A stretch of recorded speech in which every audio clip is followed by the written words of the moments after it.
That's weird. Josh. Yeah. Papa Griff. I'm going to ask you the same questions. Sorry.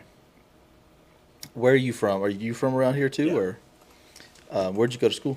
So I graduated from Coleman in 2004. I'm old. You would be a Coleman kid. Oh, that's hateful. I like being a Coleman kid. But I graduated from Coleman in 2004. Yeah. I made a profession of faith when I was like, I don't know, 8, 9, 10 years old. Did you also get baptized when you were that young too? I did, but I was not a believer. Okay. I was a believer, but I was not a follower of Christ. Yeah. Kind of always put that in my back pocket. Would go back. It was a vacation Bible school thing, which I think is great. Like, I'm not hating on that, but I just didn't get saved. Right? It was, that kind of deal. And so, wonderful parents. My junior year, got a little wild. Was a little bit of a wild boy. Stayed that way until I was 22 years old, and then I was coon hunting with Malcolm Carter, the pastor at Temple Baptist Church, and had been around Malcolm and coon hunted with Malcolm a ton. I was a big coon hunter, and in the middle of the woods, I got saved when I was 22, and so came to Christ there. Got baptized in the weeks after that, and that was the true, me truly giving my life to Christ. That was the day that I got saved. It was October 13th, 2008. Nice. And that sounds super cool that I can bring that back up, but I've always remembered it. This is terrible. I probably shouldn't say this on this podcast.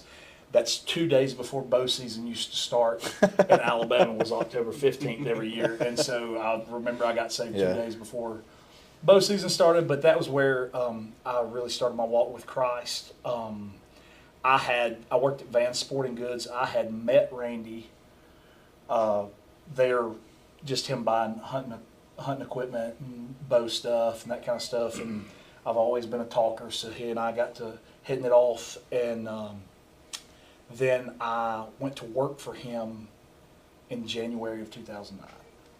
And so I had been saved 2 months.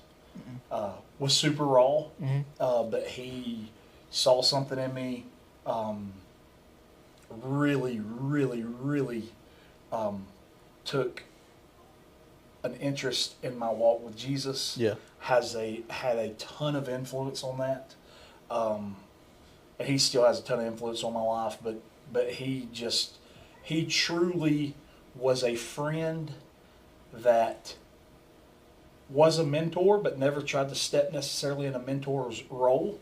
He was a friend that led me closer to Jesus every time I was with him. And so that's how that started. And then I worked there until 2012. So I worked 3 more weeks after the National Chick-fil-A Day. So we crossed paths for a month or less. And then I was youth pastor. And then I went and was a car salesman. Yeah. So I went from Chick-fil-A, youth pastor, car salesman. I know that's an odd deal. And I was coming through the drive-thru one day, and there was a lady, or a young lady that was working, and I remember her. She was really panicking about, I think she was a senior in high school or maybe a year out of high school,